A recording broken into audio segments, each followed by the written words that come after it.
Ujú, Que tengamos una excelente jornada. ujú. Gracias. Gracias.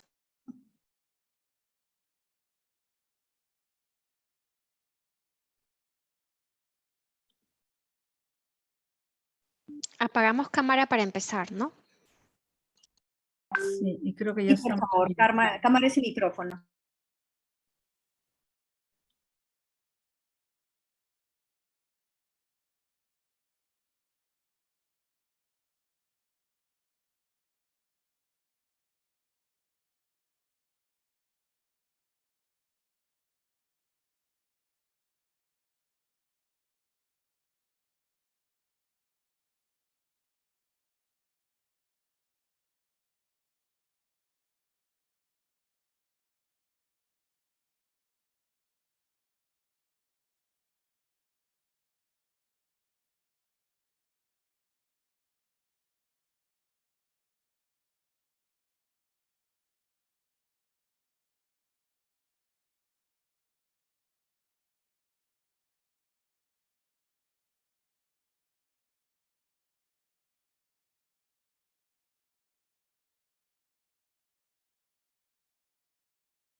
Muy buenas tardes con todos y todas. Les saluda Arely Valencia, directora del Centro de Estudios en Justicia y Derechos Humanos del Ministerio de Justicia del Perú.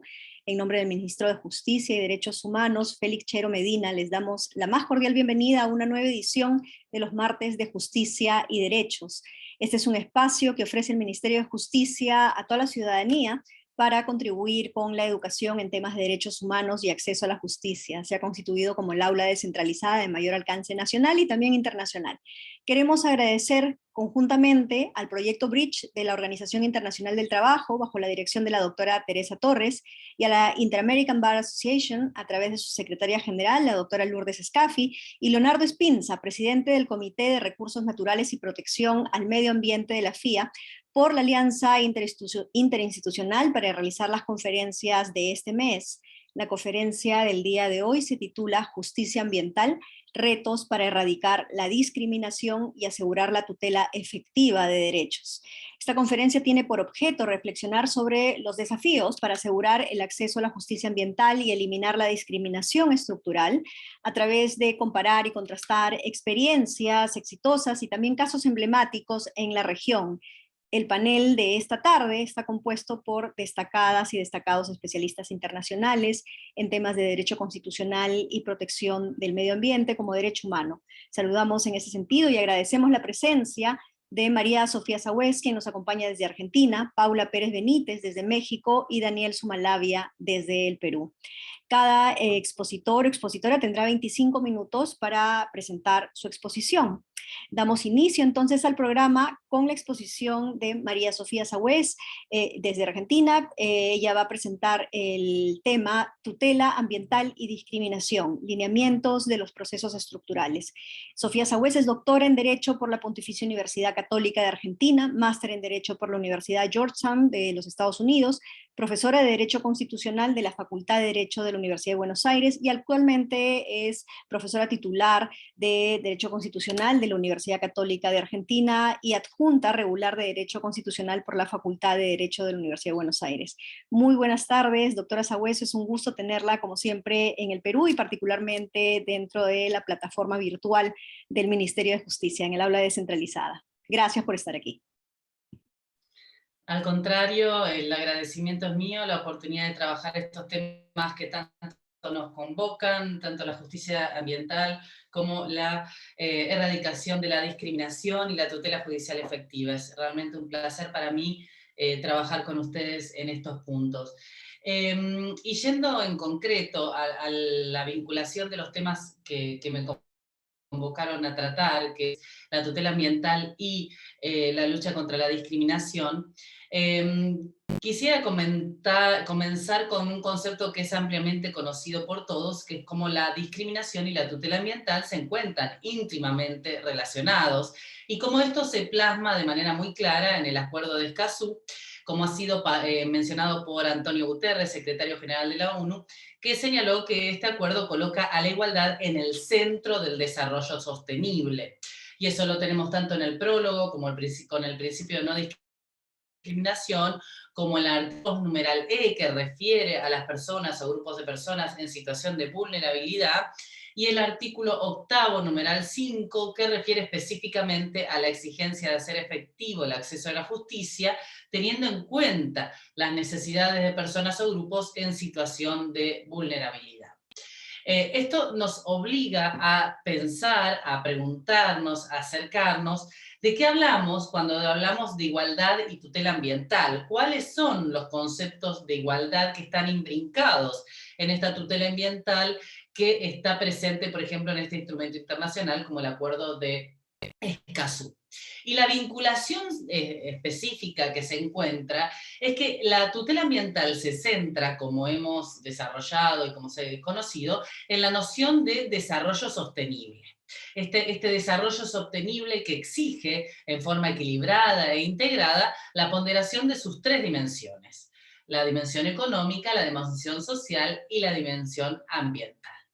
Ahora bien, cuando existen grupos, categorías, un grupo o varios grupos de personas que están excluidos en el acceso a ese derecho al desarrollo, que están excluidos, marginados en el acceso al derecho al desarrollo, lo que tenemos es una situación de discriminación estructural. Como bien señaló la señora directora en su presentación, lo que tenemos entonces es una situación de discriminación estructural, porque así ha sido definida la noción de discriminación estructural por la Corte Interamericana de Derechos Humanos en el año 2016, específicamente el párrafo 80 del voto razonado de Eduardo Ferrer MacGregor en el caso Trabajadores de la Facenda Brasil Verde, donde dice: discriminación estructural es la situación sistemática e histórica de exclusión, marginación o subordinación que le impide a un colectivo de personas acceder a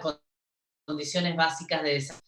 Entonces, en el marco del desarrollo, que es el núcleo de la tutela ambiental y el núcleo de la noción de discriminación estructural, y en la exclusión de un grupo de personas en el acceso a ese desarrollo, es donde está la interrelación entre los conceptos de desarrollo sostenible y la erradicación de la discriminación estructural.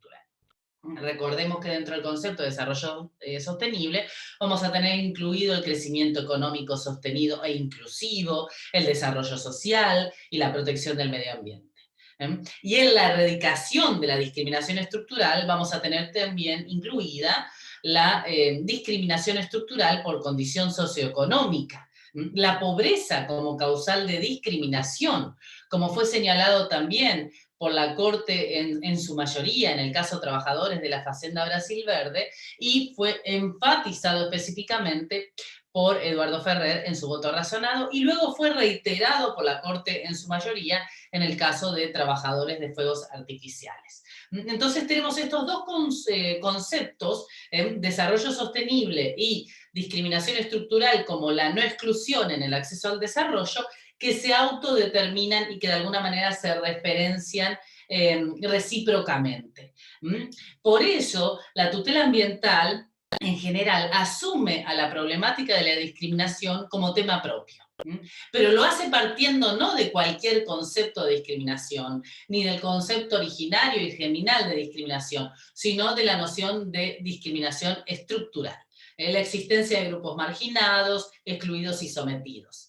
Y Alicia Bárcena, secretaria ejecutiva de la Comisión Económica para América Latina y el Caribe, al comentar el acuerdo de Escazú, señaló específicamente cómo ese acuerdo tiene como objetivo abordar uno de los desafíos más importantes de la región, el flagelo de la desigualdad estructural y la cultura de privilegio profundamente arraigada. Y se pone el acento en uno de los elementos propios de la noción de discriminación estructural, que es la referencia a una cultura, a estereotipos culturales que la sostienen.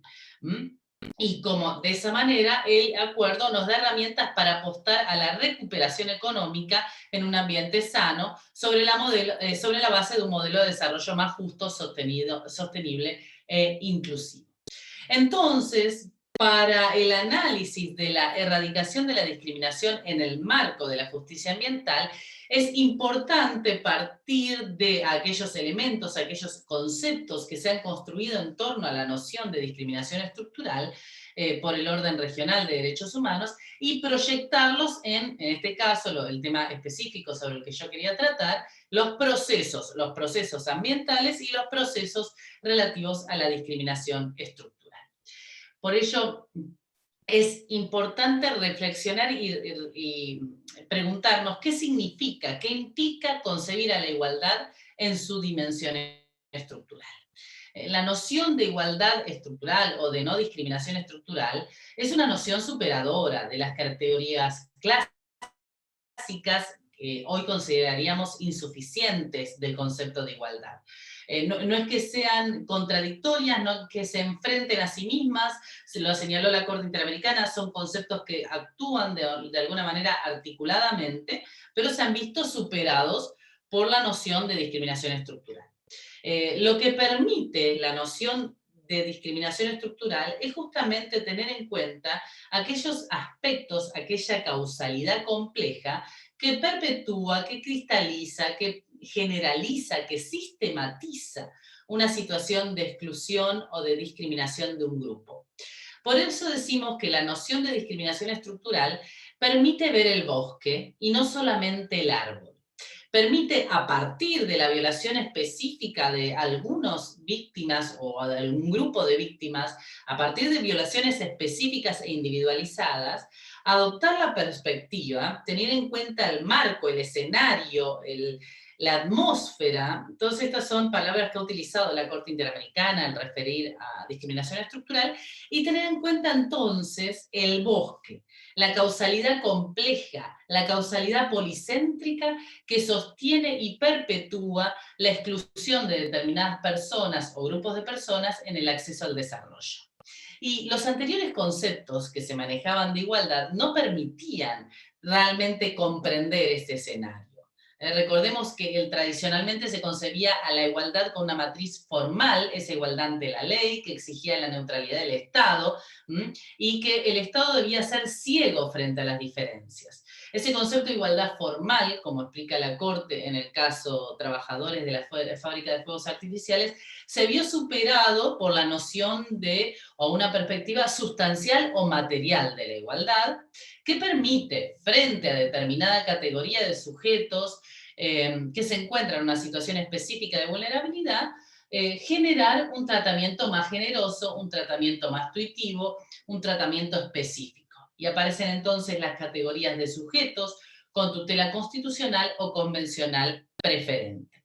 Y del principio de neutralidad, de ese Estado que no formulaba distinciones, pasamos entonces a ese Estado que formula distinciones, que da un trato preferente, que procura dotar de mayor poder a aquel grupo excluido o vulnerado para garantizar la igualdad de oportunidades. Por eso, como explica Owen Fisk, se pasa del principio de neutralidad al principio antidiscriminación.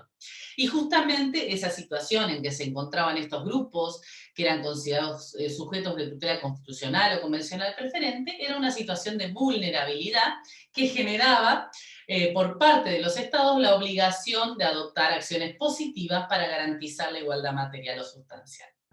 Pero la mera noción de vulnerabilidad y la posibilidad de adopción de medidas positivas no nos explica, no nos obliga, no nos remite, no nos interpela a la interacción con toda esa causalidad compleja que sostenía la discriminación estructural.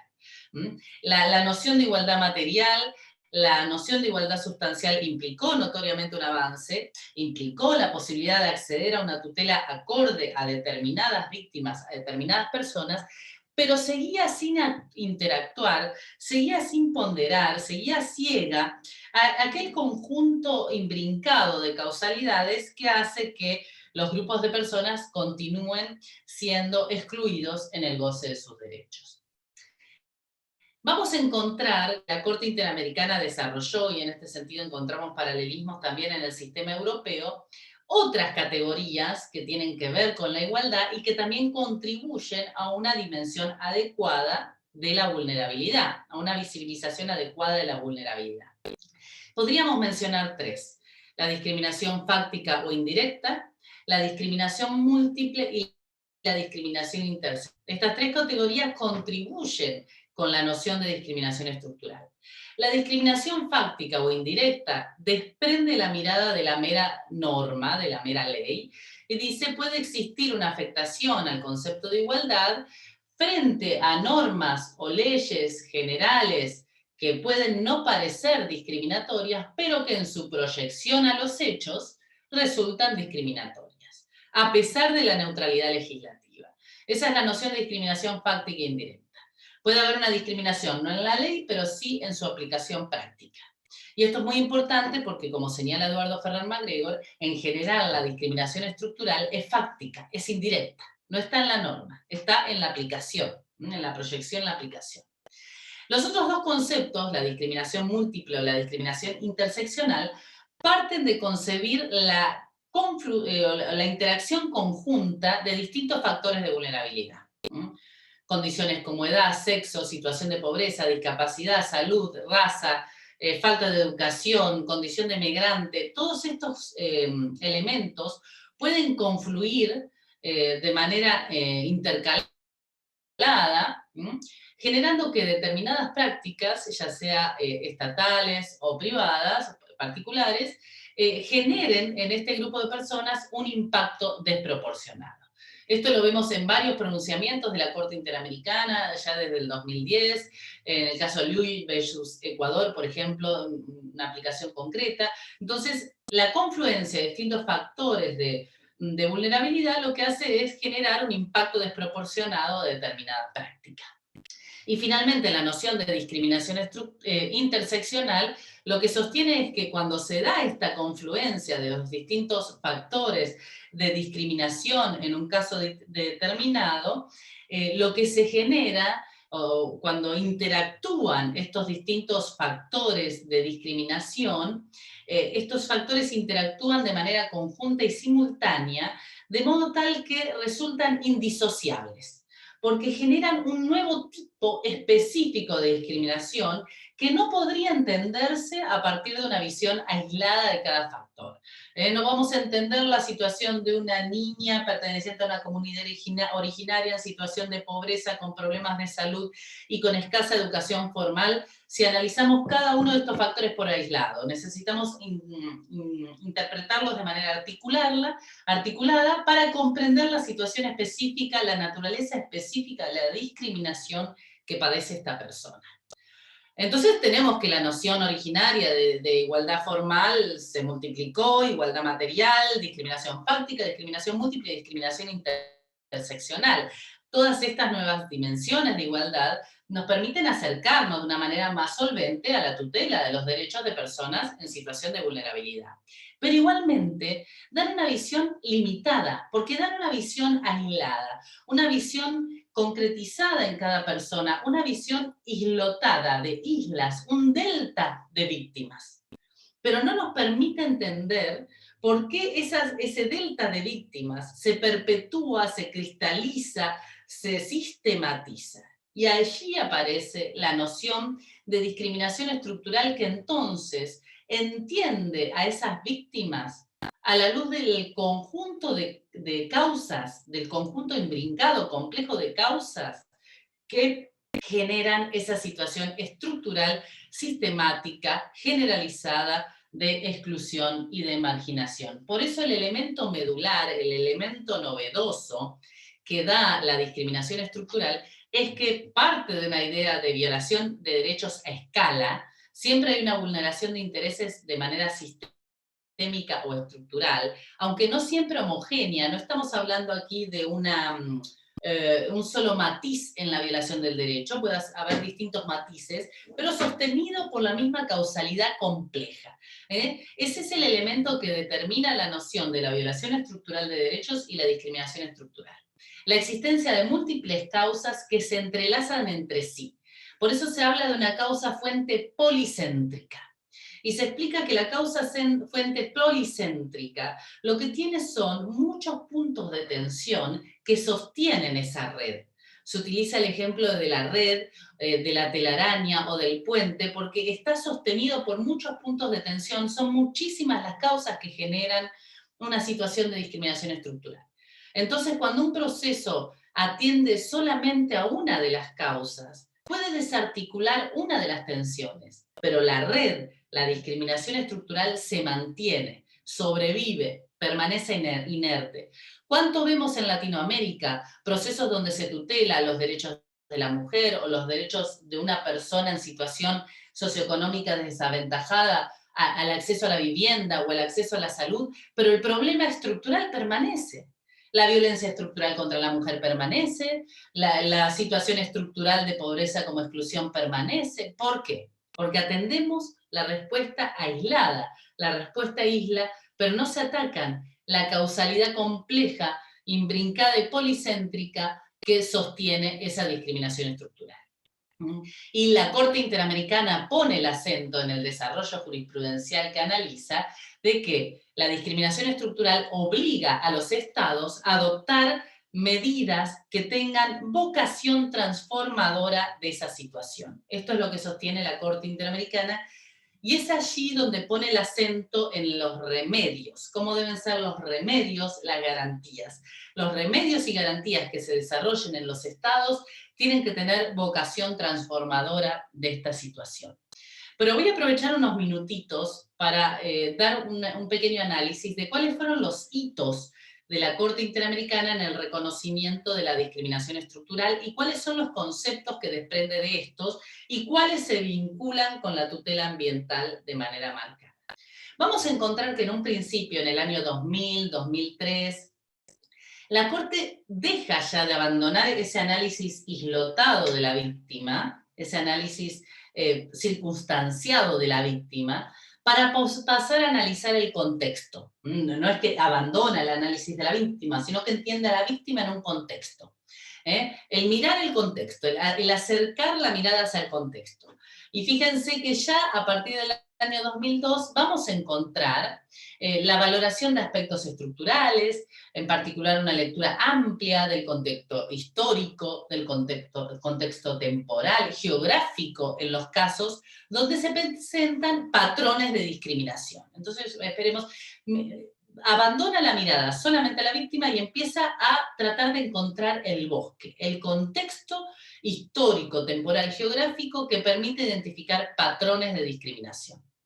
En la opinión consultiva 18 del 2003 sobre derechos de los migrantes, analiza cómo la condición de vulnerabilidad tiene una dimensión ideológica y se presenta en un contexto histórico, que la Corte va a identificar como distinto para cada Estado, pero que esa situación de condición de vulnerabilidad es mantenida, dice la Corte, por situaciones de iure, pero también de facto que tienen su origen en desigualdades estructurales.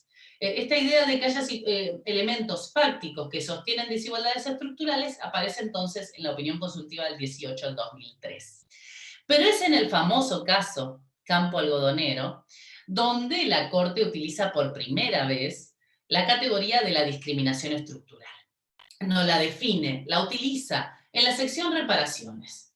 Y ahí indica que, dada la situación de discriminación estructural, el remedio tiene que tener vocación transformadora de esa situación.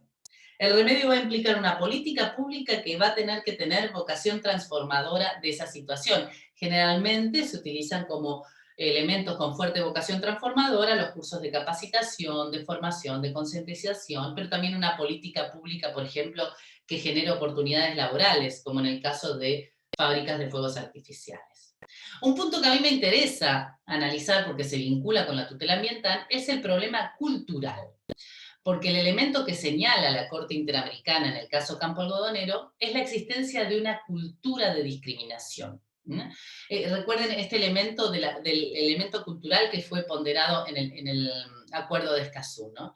Donde señala que existe una cultura de la discriminación que permite que estas violaciones no habían recibido una respuesta acorde a su gravedad, ¿no?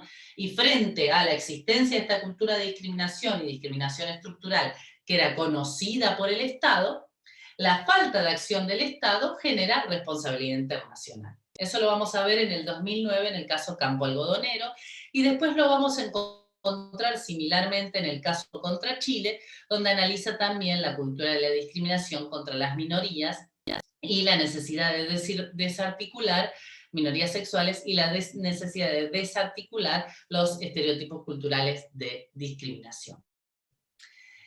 La consolidación de la doctrina de la desigualdad estructural o discriminación estructural está en el año 2016 en el caso Trabajadores de la Fazenda Brasil Verde y posteriormente se termina de consolidar con el caso Trabajadores de la Fábrica de Fuegos Artificiales, dos casos que involucran racismo, que involucran problemas relativos, en un caso trabajo esclavo, en el otro caso explotación laboral, y en el segundo también perspectiva de género. Lo interesante aquí es que ya no se habla solamente de la perspectiva de género ni de derechos de la mujer en el primero, sino que se habla de otras causas que generan discriminación estructural, como la pobreza. Se refiere a la historia como un elemento que determina la discriminación estructural, pero el elemento importante que se señala en el caso Trabajadores de la Fábrica de la Fazenda Brasil Verde es cómo la discriminación estructural actúa como escenario, como marco, como elemento colindante que justifica, explica, nos permite entender cómo se generaron determinadas violaciones de derechos. Muy interesante ese fallo también para entender el tema de la prueba y de los aspectos procesales de la discriminación estructural. Pero finalmente, en el caso trabajadores de la fábrica de fuegos artificiales, lo que hace la Corte Interamericana es decir, no es solamente un escenario, la discriminación estructural, no es solamente un marco, sino que la discriminación estructural, cuando tiene tal dimensión que genera una discriminación interseccional, que se da en este caso eran mujeres trabajadoras con escasa educación formal, con niños a su cargo, los niños también trabajaban en la fábrica de fuegos artificiales, lo que vamos a encontrar es una afectación directa del artículo 24. La discriminación estructural implica, en este caso, discriminación interseccional y afectación directa del artículo 24. A la luz de esta nueva concepción, nacen nuevas obligaciones del Estado frente a la discriminación estructural. Una abstención de discriminación, pero también el deber de adoptar medidas de acción positivas con relación al grupo, y particularmente, cuando hay un sector del grupo que se encuentra en riesgo, el deber de debida diligencia e incluso el deber de adoptar medidas especiales con relación a los individuos del grupo específicos que requieren medidas particulares de tutela. Entonces tenemos esos 4 grados, una obligación negativa de abstención de discriminación, una obligación positiva con relación a todo el grupo sometido a discriminación estructural, en la debida diligencia con relación a aquellos que dentro del grupo se encuentren en riesgo y medidas especiales con relación a aquellos individuos específicos que así lo requieren. Y esto nos permite diferenciar lo que es la discriminación estructural de la discriminación estructural como la afectación concreta. Muy interesante el voto concurrente de Eduardo Ferrer MacGregor, donde exige la lectura del artículo 24 a la luz del artículo 1.1 para comprender que la expresión sin discriminación abraza también la discriminación estructural y cómo es necesario que para erradicar esas situaciones de exclusión y marginación se adopte un enfoque diferencial. Ese enfoque diferencial es diseñar medidas que tengan vocación transformadora, pero que sean medidas a medida, justamente medidas ad hoc a la naturaleza de la discriminación estructural de que se trate. También muy interesante el voto de Pérez Manrique cuando refiere a la necesidad de desarrollar de líneas de acción de políticas públicas, políticas sistemáticas, que actúen sobre los orígenes y las causas de la existencia de la discriminación estructural. Entonces, esos son los aspectos medulares de la discriminación estructural, la lectura contextual, cómo la situación estructural es sostenida por múltiples causas, una relectura del artículo 24 y la multiplicación de las obligaciones del Estado, no solamente acciones negativas, sino positivas de debida diligencia y de medidas especiales. Lo que vamos a encontrar en el caso de la vinculación entre los procesos de tutela ambiental y tutela de la igualdad, sé que ya estoy pasada a los 25, 2 minutitos nada más, es que en la tutela ambiental y la tutela de la igualdad en clave estructural tienen elementos obviamente en común, porque la tutela ambiental y la tutela de la igualdad en clave estructural parten de una afectación también policéntrica. E incluso en esta afectación policéntrica, la causalidad compleja es compartida, está imbrincada. ¿Qué quiero decir con esto? Que la afectación ambiental y la discriminación estructural actúan recíprocamente en la causalidad policéntrica. Por ejemplo, la situación socioeconómica desfavorable, que es la base de una situación de discriminación estructural, actúa muchas veces como causalidad de la afectación de derechos ambientales. Entonces entendemos que lo que se va a dar es una imbrincación de las causas. Y como la pretensión ambiental y la pretensión de discriminación parten de las mismas causas o de causas compartidas, no son un universo absolutamente compartido, pero sí hay algunas causas compartidas, los procesos deben acumularse. Y vamos a encontrar que se dan o se articulan de manera conjunta procesos ambientales y procesos que tienden a la discriminación estructural. Voy a contar uno en el caso del ejemplo argentino. Entonces, el diseño del proceso el diseño de la sentencia, en ambos casos, en la tutela ambiental y en la tutela de la discriminación estructural, comparten elementos estructurales. Un litigio omnicomprensivo, que participen todos los involucrados en la causalidad compleja, interdisciplinario con una fuerte injerencia del dato extrajurídico, que exige flexibilidad probatoria, no se pueden aplicar las pautas clásicas de prueba, case management, un juez con grandes potestades de gestión, y la posibilidad de dictar sentencias prospectivas, sentencias que establezcan políticas públicas o que hablan al diálogo, sentencias dialógicas, deliberativas, que abran al diálogo de los poderes del Estado en la concreción de políticas públicas. Además, son procesos que deben tener una litis contestatio y una cosa juzgada dinámica. ¿Por qué? Porque el universo que inicia el proceso, los individuos pueden variar, el individuo, el grupo de individuos puede variar, pero el conflicto estructural se mantiene y tiene las mismas características. Un ejemplo de cómo se imbrincó el proceso estructural por discriminación con el proceso estructural ambiental, lo encontramos en una mega causa argentina que se conoce con el nombre de Mendoza, Silvia Raquel. Es una causa ambiental por contaminación de una cuenca hídrica, se la conoce como la causa del riachuelo, donde la pretensión originaria era la prevención y recomposición del daño ambiental colectivo que se daba en esa causa hídrica. Pero la naturaleza de sujetos vulnerables de las habitantes que se habían localizado en los márgenes de ese río hizo que la decisión, que es el programa que debía perseguir la autoridad de Cuenca, tuviera 3 objetivos simultáneos que repercuten en lo que es discriminación estructural y tutela ambiental.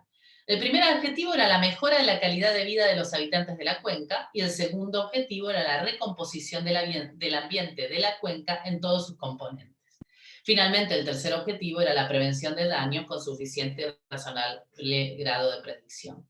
Entonces, nótense cómo en ese sentido está tan imbrincado el proceso ambiental o la tutela ambiental con la tutela para la discriminación estructural. La mejora de calidad de vida de los habitantes dentro de un proceso estructural implica el desarrollo de una pretensión de discriminación estructural dentro de un proceso ambiental, quise decir. Entonces, en síntesis, la tutela ambiental ha incorporado en su núcleo la noción de igualdad como no sometimiento, que veda la discriminación estructural. Ello se debe a que las dimensiones del desarrollo sostenible predicado por la tutela ambiental es incompatible con la exclusión sistemática, genérica y sostenida de grupos de personas al acceso al desarrollo. Eso implica no solo concentrar la visión en la afectación de derechos concretos y específicos, sino abrir el campo de estudio al conjunto de causas policéntricas e imbrincadas que sostienen la exclusión y la afectación ambiental. Para que el proceso judicial pueda acercarse de manera idónea a ambos núcleos, discriminación y ambiente, tiene que modularse en clave estructural con un debate omnicomprensivo, flexible, dinámico y una decisión prospectiva, dinámica, multisectorial y proyectada. Bueno, muchísimas gracias y perdón por haberme excedido unos minutos del tiempo. Muchísimas gracias a ti, Sofía. Muy interesante también la intervención. Sí, aplausos.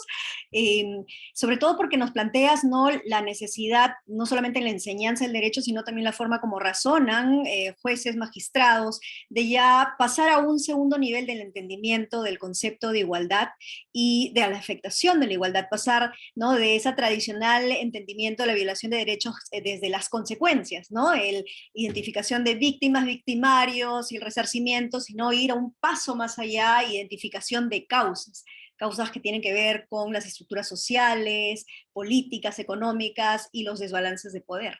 Y es muy importante plantearse todo eso cuando se analizan, ¿no?, la conexión, ¿no?, entre las desigualdades sistémicas y el contexto de protección al medio ambiente, sobre todo porque la distribución de los daños ambientales se dan en condiciones de desigualdad y afectan de manera desproporcionada a determinados grupos, determinados individuos que son claramente identificables, pueblos indígenas, comunidades afros, y grupos, ¿no?, de estatus socioeconómico más bajo. Entonces, muy interesante este primer planteamiento y estos desafíos que nos planteas.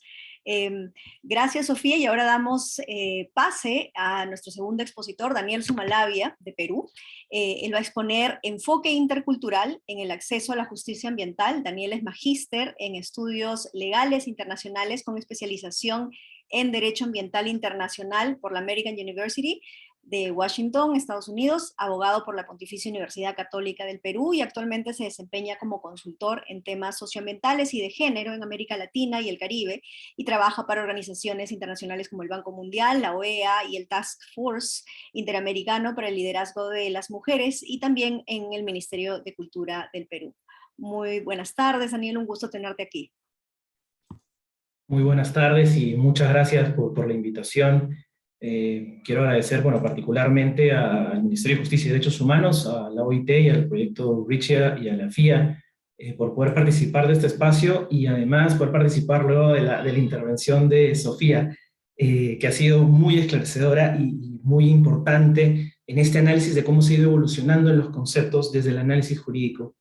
Yo voy a retomar la presentación de Sofía a partir de un poco de casuística específica, pero no desde una visión judicial, porque he estado justo leyendo, aprovechando, viendo algunas de las preguntas que se han ido haciendo, y mi presentación va a ir un poco a una pregunta genérica. Ok, el reconocimiento legal ha ido evolucionando, la jurisprudencia ha ido avanzando, pero ¿qué retos implica la implementación de estas decisiones judiciales a nivel de política pública? Y aquí, a partir de experiencia personal también, trabajando con proyectos de desarrollo en comunidades, siendo normalmente el único abogado en el equipo. Y aquí cuando Sofía mencionaba el tema de esta necesidad de tener una aproximación interdisciplinaria, yo quiero empezar y partir desde ahí. Probablemente mi presentación suene bastante poco jurídica y ese es mi objetivo, porque quiero generar dudas, las mismas dudas que se me iban generando en los años en el trabajo directamente con las comunidades a nivel local, porque es allí donde surgen todas estas preguntas que espero se vayan generando durante la presentación también.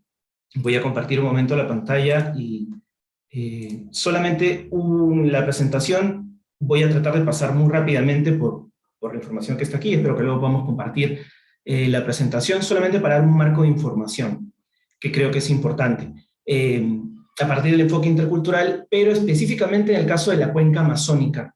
La cuenca amazónica como región, este espacio compartido que tenemos entre los países de Sudamérica, entre Bolivia, Brasil, Colombia, Ecuador, Guyana, Perú, Surinam y Venezuela, además del territorio de ultramar de la Guayana Francesa, es uno de los centros de mayor biodiversidad en el mundo, pero además como uno de los centros de mayor diversidad étnica en el mundo.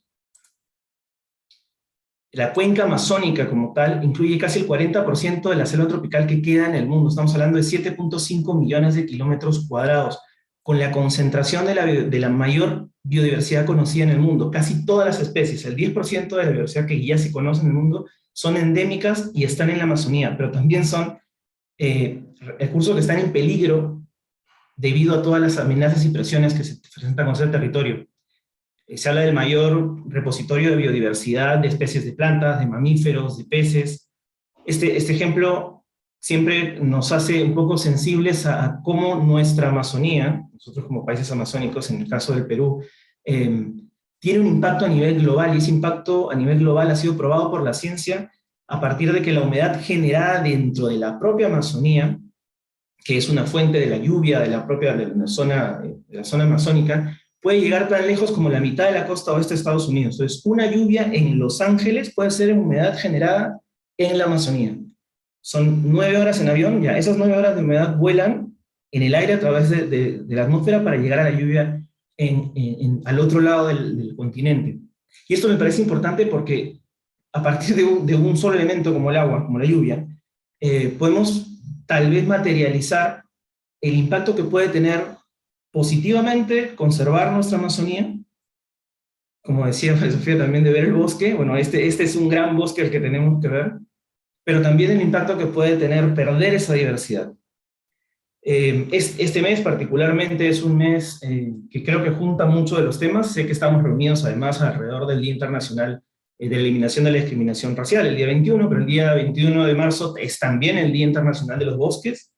El día de hoy es el Día Mundial del Agua, otro recurso intrínseco, parte de esta Amazonía, de esta diversidad.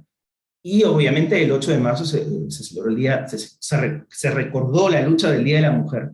Y son varios aspectos que tenemos que considerar, que tenemos la oportunidad y el privilegio de estar compartiendo y un poco reflexionando alrededor de ellos. Cuando sale la cuenca amazónica como región, son 34 millones de personas.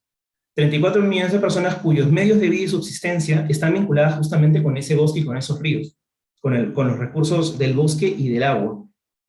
Y dentro de esta diversidad, la cuenca amazónica, toda la región amazónica, cuenta con más de 350 pueblos indígenas.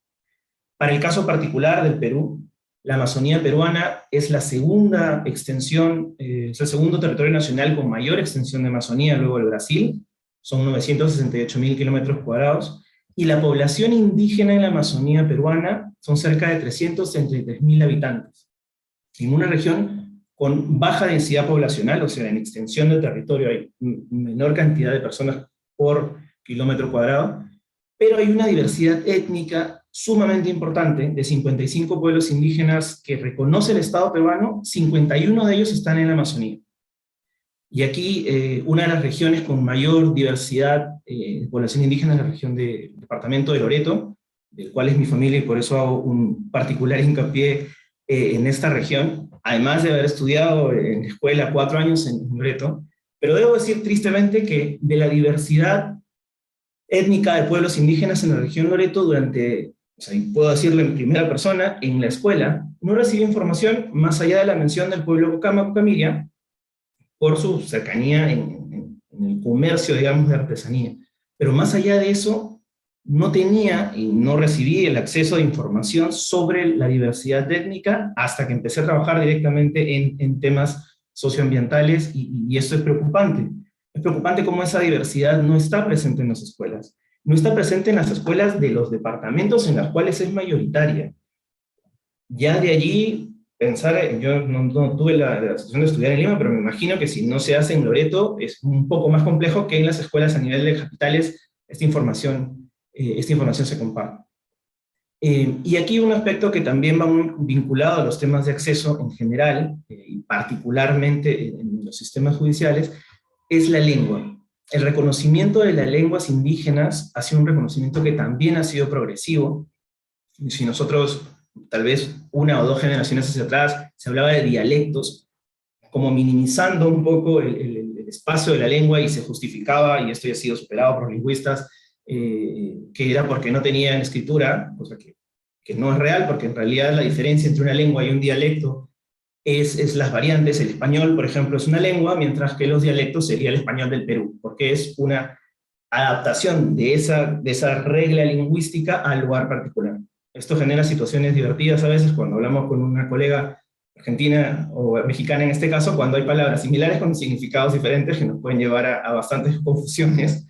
Ese es un ejemplo de dialecto, sería las variantes dialectales.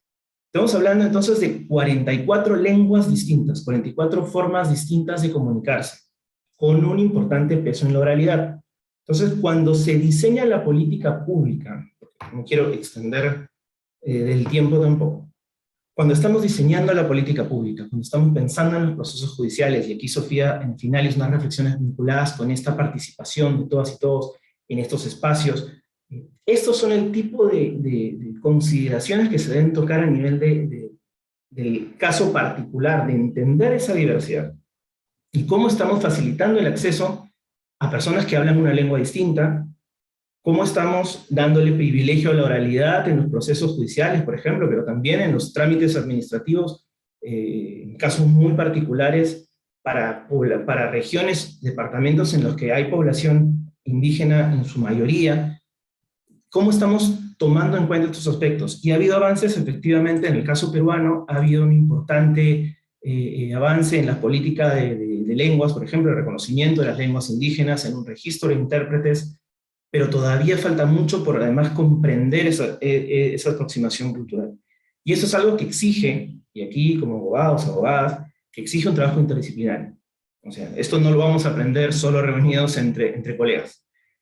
Y esto es algo que también me parece fundamental en esa aproximación, en abrir un poco estos distintos niveles del conocimiento, porque en realidad el marco legal nacional e internacional en materia de discriminación en contra de los pueblos indígenas, por tomar uno de los casos, pero contra la población afrodescendiente, y en particular, y aquí sí hay un nexo ambiental, tanto en lo ambiental como en lo étnico, en el caso de las mujeres afrodescendientes y de las mujeres indígenas, esta señal, esto lo ha hecho también el convenio marco en el cambio climático, y el grupo de expertos ha mencionado esta particular vulnerabilidad frente a los efectos del cambio climático en las mujeres, más aún en mujeres indígenas y afrodescendientes.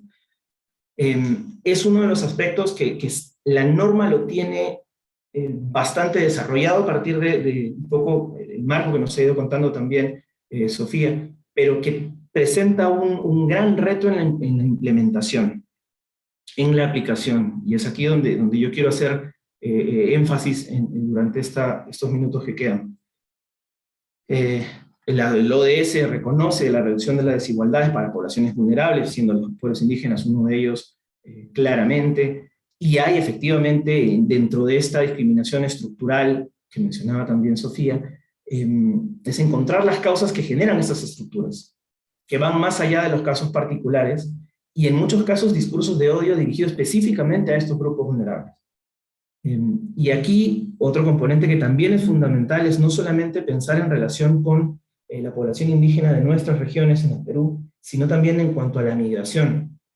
La situación de migrantes por efectos del cambio climático es una preocupación en aumento. Y esto, nosotros somos receptores de migración desde hace mucho tiempo. Hemos visto también generación de situaciones de discriminación y discursos de odio frente a migrantes, pero esto, si no hacemos frente al tema del cambio climático, frente a esta crisis climática, va a ir en aumento, y es algo que también se tiene que considerar como uno de los retos a afrontar.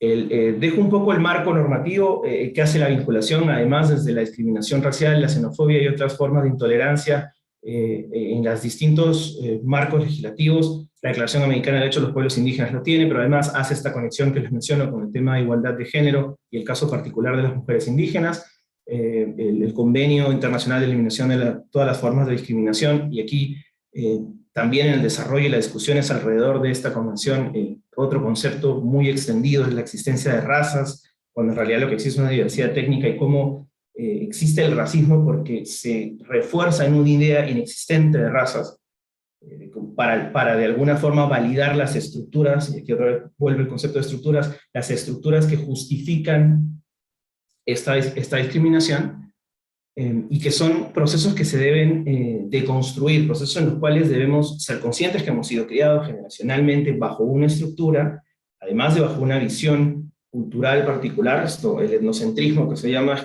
que uno tiene que asumir que parte de una visión distinta, donde si yo voy a trabajar en una comunidad indígena, en Loreto, justamente, el pueblo Shawi, que tiene una estructura cultural diferente, con una organización distinta, muy probablemente mi forma de abordar esa realidad va a ser a partir de lo que yo conozco y lo que tengo a mano, que es mi visión desde la ciudad con un enfoque cultural distinto. Entonces, en la medida que somos conscientes que en nuestra función, en el ejercicio del derecho, en nuestra función como funcionarios públicos, que tenemos ya unas gafas, unos lentes con una aproximación distinta y diferente, eso nos ayuda luego a tratar de entender y comprender de mejor manera, y también partir de que hay varias cosas que no vamos a entender, hay varios procesos que nos va a costar un poco más apropiar, y es normal, porque de eso, y es justamente ese el valor de la diversidad cultural.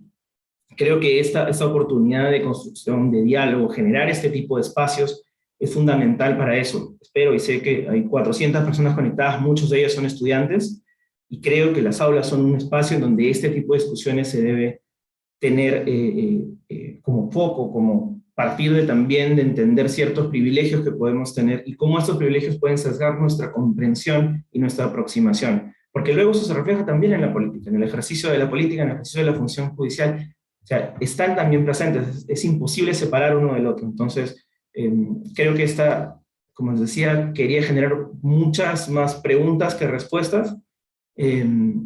Es valorar la diversidad cultural, como les comentaba, entender la política pública de este enfoque intercultural, desde esta idea de valorar la diferencia y construir a partir de esa diferencia. El enfoque intercultural, y hay también una discusión sobre las diferencias entre enfoque intercultural y enfoque diferencial, pero que comparten, digamos, la raíz de que, como comentaba Sofía también, de ir directamente a la casuística y a las estructuras que están alrededor de la situación particular en el caso. Otro aspecto sumamente importante es el abordaje intergeneracional y el enfoque de género, que ahí tienen dos componentes interconectados.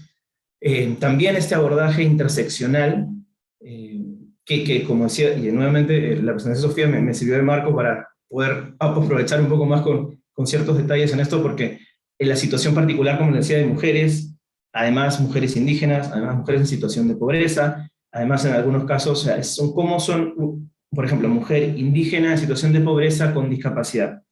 Hay una serie de situaciones donde estas vulneraciones se van escalando, son esas estructuras que van generando más peldaños para dificultar el acceso. Entonces, el proceso de la construcción desde un enfoque interseccional, intercultural, y a partir de las diferencias es ir generando los pasos para lograr derribar esos escalones que se pusieron para no poder llegar de manera adecuada. Y nuevamente, ese enfoque interdisciplinario, valorar esta diversidad lingüística. Por mucho tiempo en el Perú se ha extendido el quechua como efectivamente, tal vez en extensión territorial, es uno de los temas que compartimos en toda la zona andina, pero tenemos una gran riqueza en la zona amazónica, además con 17 familias lingüísticas, que creo que este dato, cuando por lo menos la primera vez que hablando con lingüistas pude tener aproximación de estas, que son lenguas que son muy distintas una de otra. O sea, de hablar de 17 familias lingüísticas implica que, como el español y el italiano son de la misma familia lingüística, pero el inglés y el alemán son otras dos distintas, no se parecen entre sí. Entonces son 17 grupos lingüísticos donde no hay palabras comunes, no hay fonemas similares. Entonces, esta diversidad, que puede ser vista como una barrera, como un gran reto de aprender, es también una oportunidad a partir de mejorar el nivel de acceso, de priorizar la oralidad, y creo que hay un esfuerzo importante también desde el Ministerio de Justicia, por ejemplo, lo sé, también con el uso de nuevas tecnologías, de permitir la oralidad sobre lo escrito, pero además, y aquí otra vez nuevamente el estar entre colegas creo que ayuda, es aceptar y asumir también que hay una barrera lingüística en lo técnico. El lenguaje entre abogados y abogadas es bastante particular, es una jerga particular, obviamente con un sentido porque viene de un desarrollo conceptual y teórico importante, pero en algunos espacios es también una barrera. Es también, y sobre todo cuando hay que hacer interpretación. O sea, he visto el trabajo particular en comunidades donde había que estar mucho tiempo de anticipación con la persona que hacía la interpretación, y de alguna forma prepararla técnicamente para poder hacer una interpretación adecuada, porque los mensajes podían cambiar extremadamente por un tecnicismo, y a veces en ese particular de lo técnico podemos perder llegada. Justo antes de la presentación, mis colegas preguntaban en el panel la composición de nuestro público de hoy para saber si eran solo abogadas y abogados o también habían personas de otras instituciones, porque claro, tenemos un lenguaje muy técnico que tenemos que abordar como una barrera. Y quiero finalizar con retomar también un poco la relevancia de las presiones que existen sobre el territorio en la Amazonía, sobre la vulnerabilidad y el riesgo que existe sobre los defensores y defensoras ambientales. La mención al Acuerdo de Escazú en ese sentido me parece fundamental. Creo que es el paso actual más cercano a lograr tener una efectiva protección de las defensoras ambientales, pero todos los días, tanto a partir de presiones de actividades ilegales como actividades legales, que a veces no cuentan con las aproximaciones adecuadas, con estas consideraciones de enfoque intercultural que mencionaba al comienzo, generan un riesgo para la vida de estas personas, hay asesinatos permanentes de líderes y lideresas que pelean en la defensa de los territorios, y en particular de la Amazonía, y eso también es un tema, es una particularidad a abordar, en cómo las barreras que impiden el acceso a la justicia, no solamente desde las poblaciones, para físicamente llegar a la entidad en la cual tienen que presentar las denuncias, la dificultad de la misma, en el caso peruano lo sé, de la Policía Nacional, de llegar a veces al lugar donde se cometen los hechos, y pueden tomar semanas en poder acceder, también por la complejidad geográfica que presenta la Amazonía, pero además también una serie de barreras en cuanto a la accesibilidad, como lo decía, en relación con el uso de la lengua, el respeto también de aspectos culturales, y eso es un ejemplo particular porque me pasó llegar justo cuando me decían, vas a ver, algunos de nuestros compañeros Shawi, del pueblo indígena Shawi, van a estar con el pelo corto, a diferencia de quienes están con el pelo largo como lo usan tradicionalmente. Me decía que era porque acababan de ir a tramitar la cédula, en nuestro caso el DNI, pero digo, la cédula de la identidad. Y era porque en la oficina regional del distrito los obligaban a cortarse el pelo y a no tener las pintas tradicionales para tener acceso a su documento de identidad. Claramente cuando llegó la persona del RENIE, que es la oficina de identidad en el caso peruano, me decía que eso era imposible porque la norma claramente establecía que no se podían establecer ningún límite para el acceso al documento nacional de identidad. Pero claro, nuevamente, una cosa es plantear y reconocer el derecho desde la oficina nacional aquí en la ciudad de Lima, sentado en el escritorio, a ir a las comunidades y tener que una comunidad, además, que para llegar había que estar en Río por lo menos una semana, que por suerte era Río abajo, porque si era Río arriba tomaba mucho más. Y cómo estas barreras culturales también desde la no comprensión nuestra, o establecer nuestros criterios de la ciudad, tratar de extrapolarlos a las comunidades indígenas en cada caso, podían también generar esos espacios de discriminación. Y bueno, la OIT ha reconocido ya hasta con muchos ejemplos y en muchos casos también en los riesgos que presentan los pueblos indígenas en el contexto particular del cambio climático a partir de las situaciones de pobreza, dependencia de los recursos naturales renovables, o sea, la vida está relacionada con el bosque y con los ríos, y la vulnerabilidad de esos recursos, y cómo también la afectación de estos recursos va a generar la migración hacia las ciudades, y va a aumentar estos retos. Tenemos casos de población indígena migrante, en el caso en Lima, en las ciudades, y las barreras que les representa han sido muy altas, pero también al mismo tiempo los gobiernos locales, en el caso de la Municipalidad de Lima en su momento, ha tomado medidas específicas para hacer frente a esta situación particular, proveyendo de acceso, por ejemplo, a interpretación, a materiales en spots radiales que permitan mandar los mensajes a través de la radio local. Se puede hacer un trabajo, y creo que el trabajo a nivel subnacional es particularmente importante en esta medida, porque desde lo local, desde lo regional, se puede tener una mejor comprensión también de esta diversidad. Y creo que, como les decía, creo que quiero finalizar más dejando varios cabos sueltos, generando varias preguntas. Espero que podamos tener otros espacios también, poder discutir con mayor detenimiento, pero creo que tenemos que pensar más allá de lo conceptual, en muchos casos de lo pura y duramente jurídico, y empezar a contraponer esto con nuestras realidades diversas, y creo que eso también nos va a enriquecer mucho en cuanto al avance de la discusión que puede tener desde el derecho, pero de su aplicación principalmente. Muchas gracias. Muchas gracias a ti, Daniel, y tu presentación ha sido un excelente complemento también a la antesala de los conceptos, ¿no?, de discriminación estructural que nos presentó Sofía Sagüez. Recordar, ¿no?, a nuestra audiencia que, por ejemplo, por poner un ejemplo, ¿no?, los derrames de petróleo en la Amazonía, ¿no?, las consecuencias de estas afectaciones ambientales no son neutrales al género, no son neutrales a la cultura. Su entendimiento es importante verlo no solamente, como tú dices, desde los conceptos, qué afectación se dio concreta y cómo la vamos a llevar a los tribunales, sino cómo ha transformado vidas, cómo ha transformado, ¿no?, cómo ha erradicado fuentes de sustento, qué pasa con esta población, qué pasa con estas comunidades, y ahí es donde se ve cómo se configura la violencia estructural, la discriminación estructural. Entonces está súper bien conectado, nos has dado mayores insumos para seguir pensándonos este concepto, y con esas dos presentaciones ahora pasamos a la presentación de Paula Pérez Benítez desde México, quien nos va a presentar o nos va a compartir sus reflexiones sobre el acceso a la justicia ambiental en México. Paula es licenciada en Derecho por la Universidad Nacional Autónoma de México, la UNAM, con estudios de especialización en Derecho Ambiental, Administrativo y Regulatorio, y ha ejercido como abogada ambiental por más de 15 años, tanto en el orden público como en el sector privado, y actualmente es asociada senior de la firma mexicana Mijares, Angoitia, Cortés y Fuentes SC. Muy buenas tardes, Paula, realmente un gusto tenerte aquí para que puedas compartirnos y cerrar con broche de oro estas presentaciones. Ay, muchas gracias, Arely, muchas gracias a todos, Lourdes, Leonardo, Daniel, María Sofía, y a todos.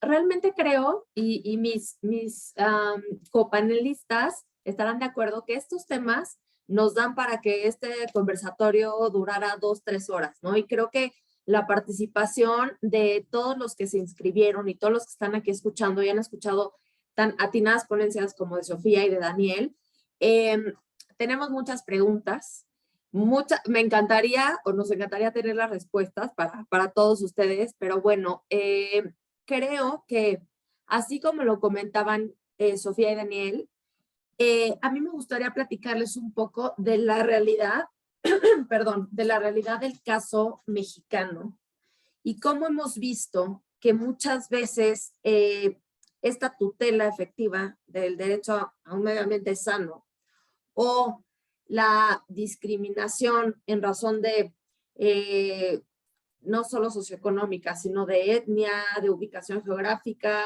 la discriminación climática, son elementos muy importantes y trascendentes que debemos de tomar en cuenta. Como bien decía Daniel, una cosa es lo que nos dicen las leyes y los ordenamientos de cada país, y otra cosa es cómo se lleva en la práctica justo la tutela de estos derechos. Les quiero compartir, para empezar mi ponencia, el derecho a un medio ambiente sano es un derecho humano que está constreñido en la Constitución, que es nuestra Carta Magna en México, y justo el artículo 4 de la Constitución señala: toda persona tiene derecho a un medio ambiente sano para su desarrollo y bienestar. El Estado garantizará el respeto a este derecho. El daño y deterioro ambiental generará responsabilidad para quien lo provoque en términos de lo dispuesto por la ley. Y ya de ese simple párrafo tenemos mucho tela donde cortar, así decimos en México. O sea, podemos desenmarañar toda esta cuestión de tutela del derecho a efectividad, pero los derechos difusos o colectivos, las acciones colectivas, la discriminación fáctica o indirecta o cualquier otro tipo, como nos hablaba Sofía. Muy importante respecto a cómo se ha adaptado la Constitución y los ordenamientos legales secundarios para una efectiva tutela de un derecho a un medio ambiente sano como derecho humano.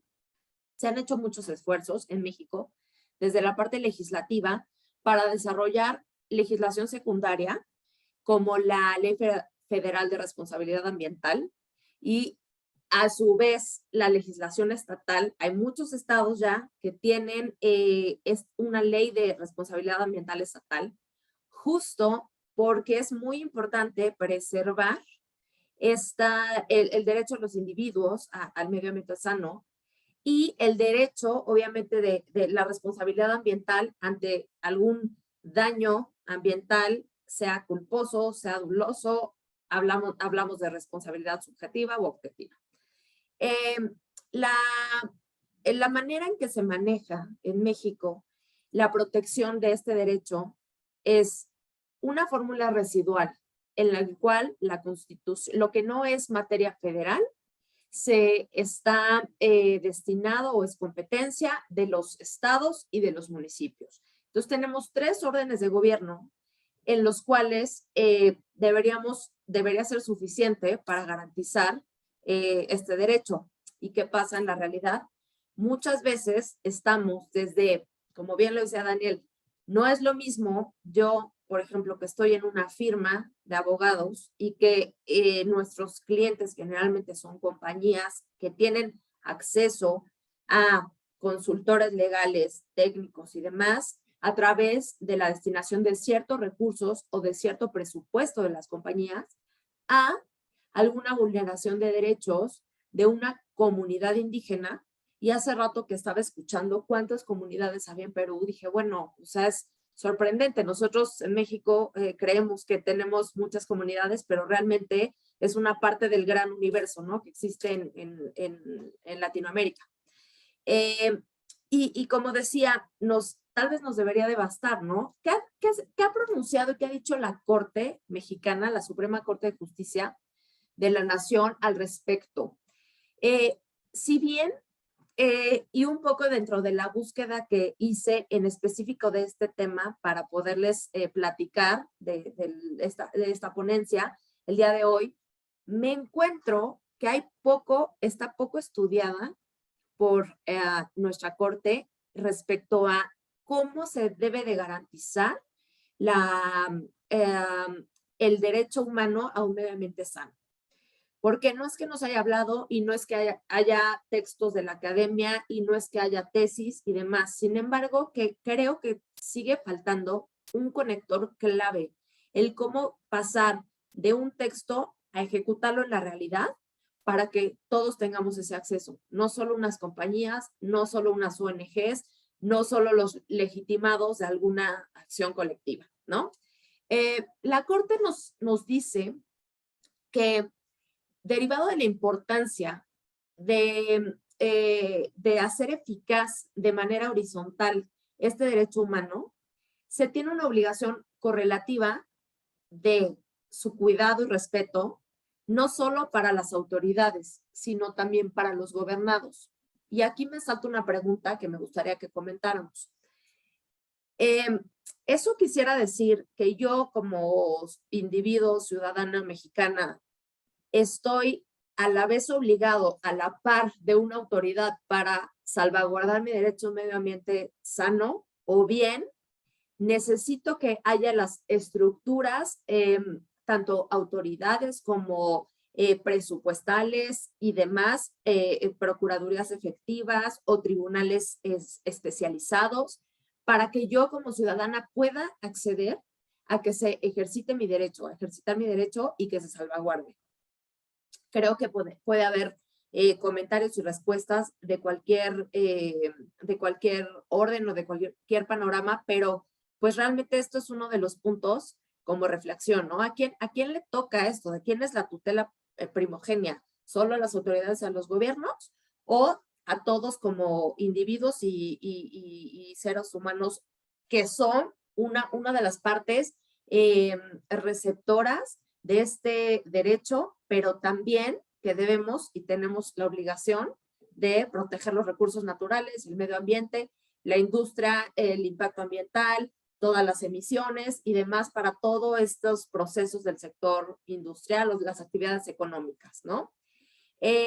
Entonces, la Corte señala en esta tesis de 2016 que la importancia del desarrollo del nuevo sistema de justicia ambiental y de la evolución de las regulaciones o legislación secundaria, tanto del orden federal como de los órdenes estatales, han figurado y han dispuesto esta figura de responsabilidad ambiental por daños al entorno, al ambiente, a los recursos naturales, ¿no? En México tenemos desde 2013 una ley federal de responsabilidad ambiental de la que ya comentaba al principio de mi participación, la cual se ha asegurado, y les voy a contar las dos partes, la parte teórica y cómo está en la ley, y la parte de yo desde mi punto de vista, ahorita en una consultoría, cómo hemos visto que se aplica y que se hace efectiva, ¿no?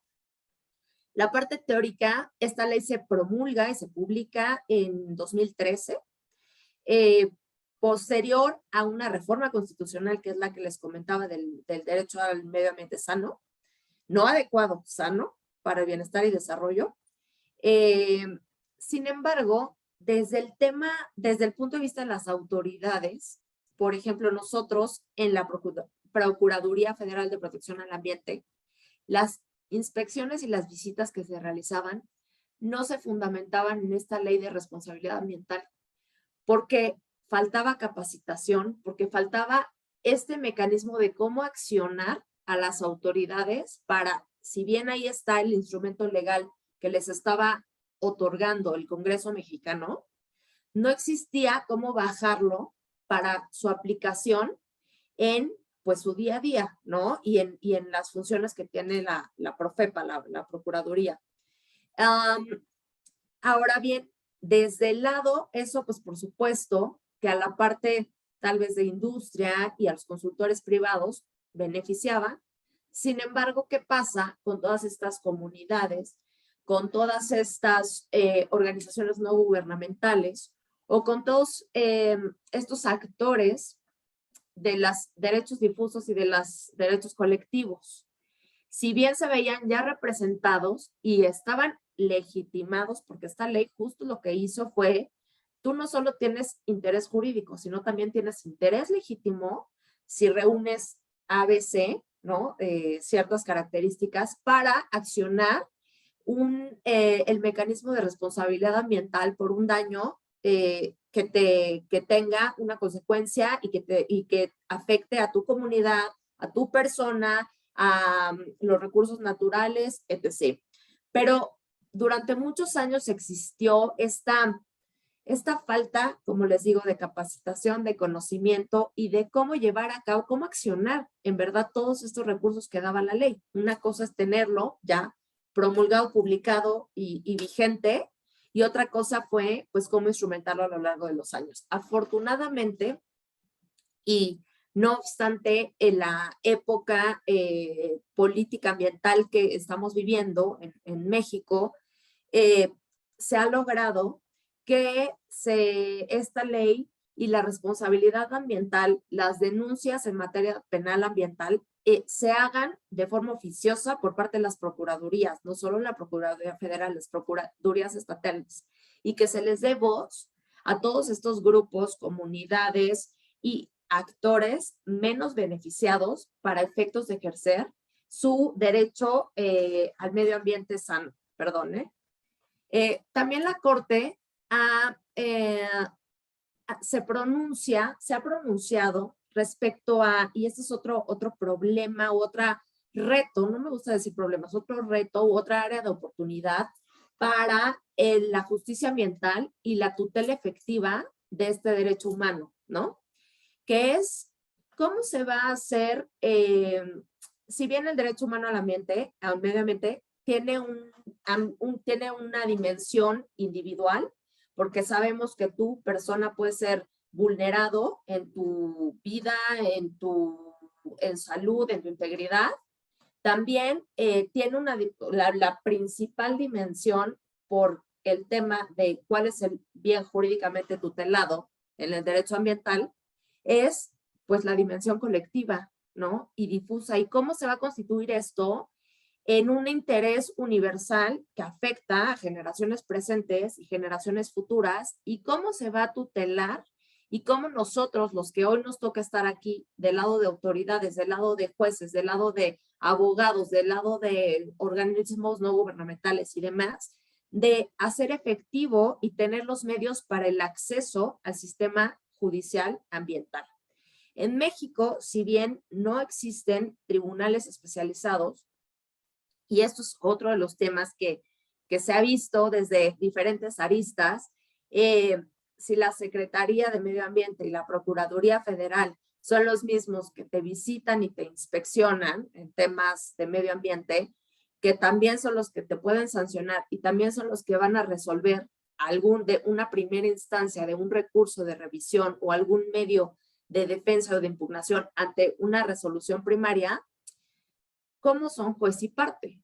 Necesitaríamos entonces tener tribunales especializados para mayor claridad de todos, de la parte actora o de la parte denunciante o de la parte que está accionando alguna acción colectiva respecto a algún derecho a medio ambiente vulnerado. Si bien no existen tribunales especializados, el Tribunal Federal de Justicia Administrativa sí tiene una sala especializada en materia ambiental, la cual conoce todos los juicios contenciosos que tengan que ver con cuyo fondo y con su naturaleza tenga que ser cualquier legislación ambiental. Temas de residuos, forestales, de impacto ambiental, de agua y demás. Sin embargo, pues esta vía, y llegamos otra vez, ¿cómo hacer efectiva esta tutela? Esta vía, aparte de que es onerosa, puede ser muy larga en el tiempo y puede tener ciertas cuestiones que jueguen en contra de quien persigue algún conflicto, no algún conflicto, pero algún tema que se tiene que resolver respecto a una vulneración de recursos naturales, medio ambiente o inclusive integridad personal.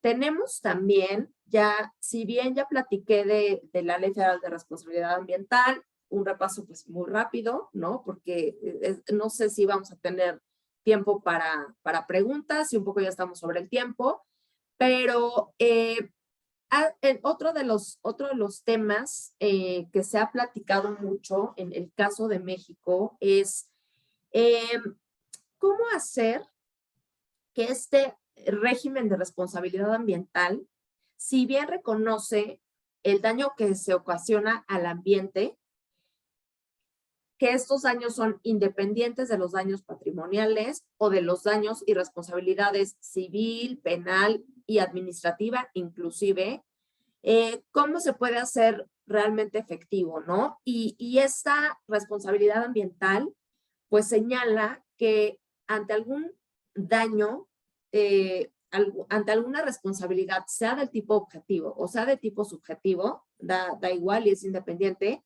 pues la reparación del daño, la responsabilidad del daño, perdón, van a ser de cualquier acto ilícito, haya dolo o no. ¿Y qué se busca?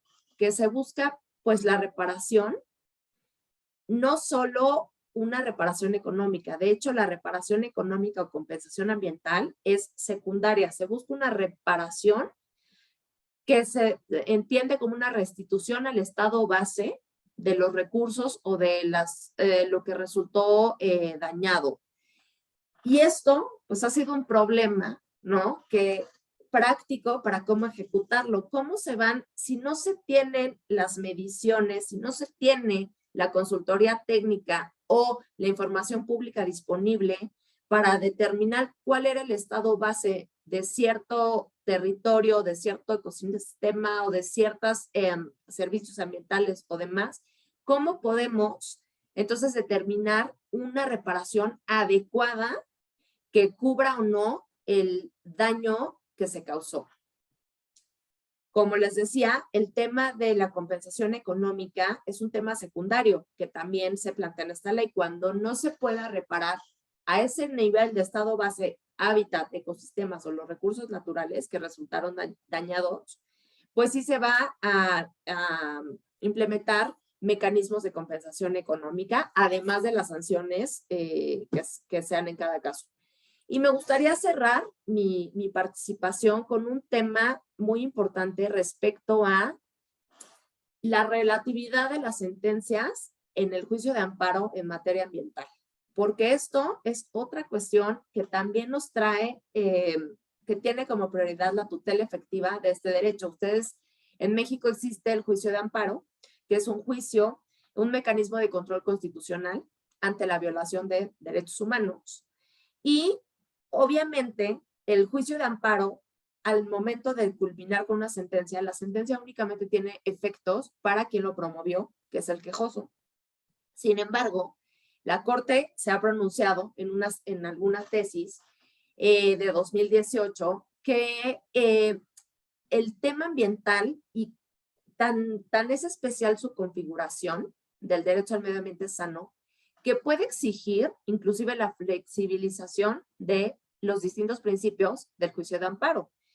En este caso, hablando del principio de relatividad, que será tal vez necesario reinterpretar el principio de relatividad de las sentencias a fin de que permitan que la tutela efectiva del derecho al medio ambiente sano sea a partir de un reconocimiento de una naturaleza colectiva y difusa como lo es este derecho. Por lo tanto, el principio de relatividad, perdón, es mi alarma, justo para no pasarme del tiempo. El principio de relatividad, entonces, debe de interpretarse para el tema del derecho ambiental como armónicamente con otras disposiciones tanto de la Constitución y de las leyes secundarias para que no sean un obstáculo para la salvaguarda efectiva del medio ambiente. Y bueno, con eso culminaría mi participación. Gracias. Muchísimas gracias, Paula. También una perspectiva muy interesante, ¿no? Que saca a la luz la importancia de tener toda esta estructura de distintos niveles y oportunidades, opciones de poder accionar legalmente. Es la vía administrativa, sanción, Claro. fiscalización ambiental, las fiscalías penales en lo ambiental, la vía constitucional y luego llegar a la vía, ¿no?, del sistema interamericano. Exacto.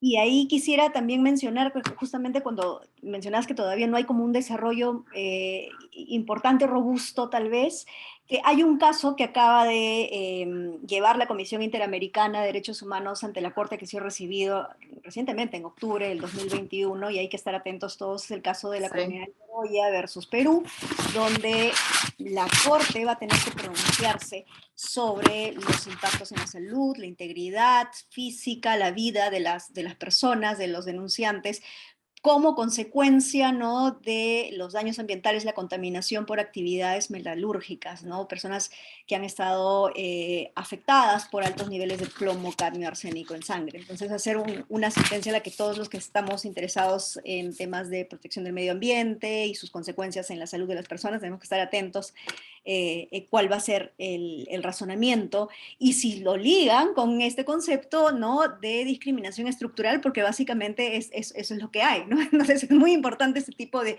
espacios de discusión para poder darle también insumos a quienes van a tomar las decisiones en este caso. Yo quisiera cerrar dándoles a cada uno un minuto para que puedan hacer sus reflexiones finales en el mismo orden de las presentaciones, y luego también darle el pase a Lourdes y Leonardo, quienes gentilmente nos han auspiciado, ¿no? Y gracias a quienes hemos podido también desarrollar este espacio juntamente con las casi 450 personas que nos están siguiendo esta tarde. Entonces, empezamos con Sofía, con tus palabras de cierre. Bueno, muchísimas gracias. Unas palabras de cierre muy sintética. Efectivamente, es necesario pensar fuera de la caja, romper estereotipos que tenemos nosotros, los operadores jurisdiccionales, en mi caso en particular, y recurrir a esa visión, como señaló Daniel también, interdisciplinaria, que nos permita comprender la verdadera dimensión del problema. El problema no son casos aislados, y le sumo a lo que dice Paula, no solamente colectivo, sino la dimensión estructural. Solamente buscando ese conjunto de causas estructurales que sostienen la lesión de derechos a la igualdad o al ambiente, vamos a poder realmente dar una respuesta eficaz y una respuesta acorde a una problemática que nos resulta absolutamente imperiosa de tratar. Los derechos no se pesan en valor libro, se pesan en valor de tutela concreta, y para eso hay que atreverse desde una posición de humildad, reconocer la necesidad de esta visión interdisciplinaria, de este diálogo con las comunidades originarias, con los distintos operadores, en la construcción de una respuesta superadora. Si seguimos abrazando fórmulas clásicas y anacrónicas, vamos a seguir con la respuesta de la ineficacia. Entonces, bienvenidas a estas nuevas líneas jurisprudenciales, estaremos atentos a este caso, estamos hablando de respuestas todas muy novedosas, estamos hablando de cosas de los últimos años, Daniel habló de aspectos de los últimos años, Paula de instituciones de los últimos años, estamos en el momento del desarrollo, y es nuestro deber como generación de dar una respuesta eficaz a la tutela del ambiente y a la lucha contra la discriminación. Muchas gracias. Muchas gracias, Sofía. Daniel, por favor. Muchísimas gracias. Justo ahora también una fecha que se viene próxima en abril, en el caso colombiano, y hablando un poco de la región amazónica, como empezaba a mencionarlo, y me conectaba con lo que decía Paula, porque este reconocimiento a los territorios con este derecho colectivo. Para el caso colombiano, la Corte Suprema de Justicia en el 2018 reconoció a la Amazonía colombiana como sujeto de derecho. O sea, miren como un poco lo que mencionaba Paula también, cómo el reconocimiento del derecho ambiental tiene una evolución permanente, Sofía también lo mencionaba en su presentación, pero al mismo tiempo la noticia tiene un bajón cuando 3 años después, desde el 2018 a hoy, los bosques amazónicos en Colombia han sido reducidos en el 63%. ¿Por qué salto al caso colombiano? Porque el caso colombiano fue un referente para la región en la aplicación y la implementación del derecho al medio ambiente, un medio ambiente sano, como lo reconocen ellos a nivel constitucional. Pero al mismo tiempo, esta deforestación del 63% en los 3 últimos años también ha sido deforestación en el Perú, porque tenemos territorio fronterizo en la Amazonía.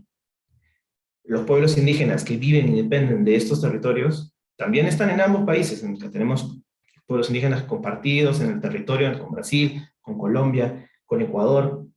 Y creo que esto lo quiero usar como un poco conexión de las respuestas también están en este apoyo y articulación internacional, interregional. En el caso, por ejemplo, de México, cuando hablamos de lenguas indígenas, el Instituto Nacional de Lenguas Indígenas de México fue una referencia para cuando aquí en el Perú se discutió la ley de lenguas indígenas. Entonces, este tipo de espacios donde se dan discusiones más allá de nuestras fronteras, creo que es un gran ejemplo de que lo ambiental tiene que ser abordado también desde ahí. Muchas de las soluciones y las oportunidades se van a generar en este tipo de espacios, porque el medio ambiente no tiene fronteras. Esta protección y la respuesta ante esta crisis requiere de una respuesta articulada entre los estados y este tipo de reflexiones internacionales creo que son muy buenas y en esto quiero felicitar a los organizadores por permitirnos también hacer parte de este espacio. Gracias.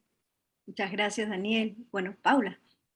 Gracias. Sí, yo creo que primero pues agradecer de nuevo la invitación, agradecer a los panelistas porque cada uno creo que complementamos desde un punto de vista para hacer esta sesión integral.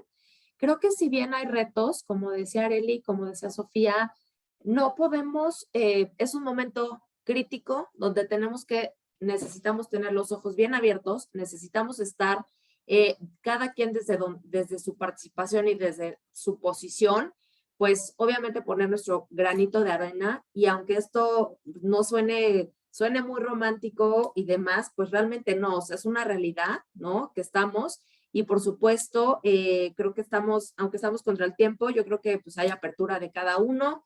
Si nos quieren después hacer las preguntas que ya no se pudieron hacer aquí, pues probablemente tendrán nuestros datos. Y muchas gracias a los asistentes y espero que este panel haya sido de su agrado. Muchísimas gracias, Pablo. Y ahora cerramos con Lourdes y Leonardo, que nos han dado la posibilidad de poder congregar a este fascinante panel, que ha sido bastante útil en términos de sortear nociones, conectarnos con la realidad y ver distintas posibilidades de accionar, ¿no? Una defensa del derecho al medio ambiente. Lourdes. Gracias, Arely. Bueno, en primer lugar, quiero agradecer, como siempre, esta alianza fabulosa con el Centro de Estudios en Justicia y Derechos Humanos en el Ministerio de Justicia y Derechos Humanos de Perú, Arely, y a ti también personalmente y a todo tu equipo por tu intermedio. Lo mismo con la Oficina Regional de la OIT de Lima, y Teresa también por tu intermedio, y a todos nuestros panelistas, Paola, Sofía, Daniel, y a Leonardo como presidente de nuestro Comité de Recursos Naturales y Protección al Medio Ambiente de la FIA. Y bueno, la FIA en mayo 16 cumple 82 años de existencia y ha sido fundada con el propósito de promover el Estado de Derecho, ¿no? De contribuir a fortalecer el Estado de Derecho.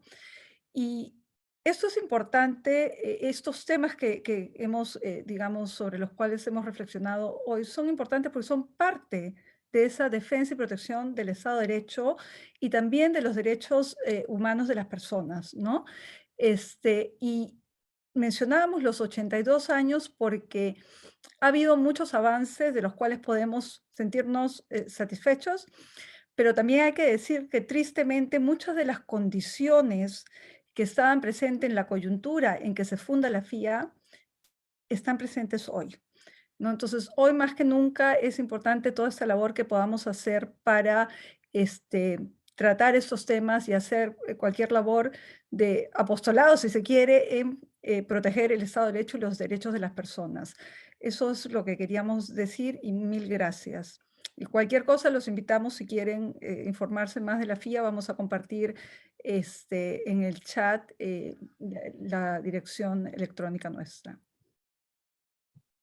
Muchas gracias, Leonardo. Muchas gracias nuevamente, adhiero a las palabras de Lourdes. Muchas gracias a la organización, a los panelistas.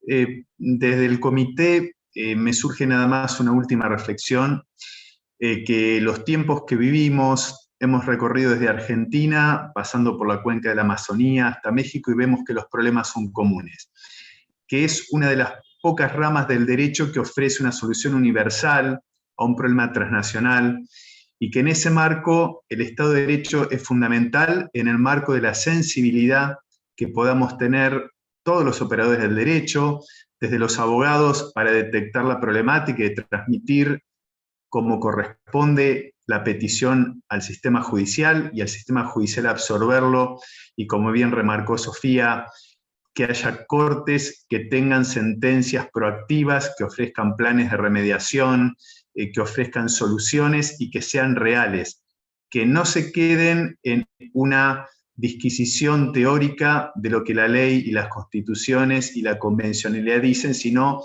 que apliquen a los hechos y que tengan impacto.